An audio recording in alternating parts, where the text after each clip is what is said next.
Assalamualaikum warahmatullahi wabarakatuh. Hai guys, apa kabar semuanya?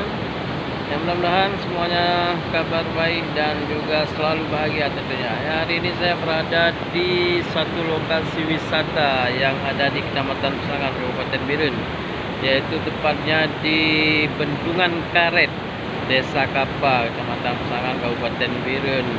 Nah, bagi anda yang ingin menikmati suasana aliran sungai Krung Pesangan, ya dapat saja langsung menikmatinya di sini, karena di sini juga tersedia tempat untuk anda beristirahat serta juga tersedia internet untuk anda berchatting ria.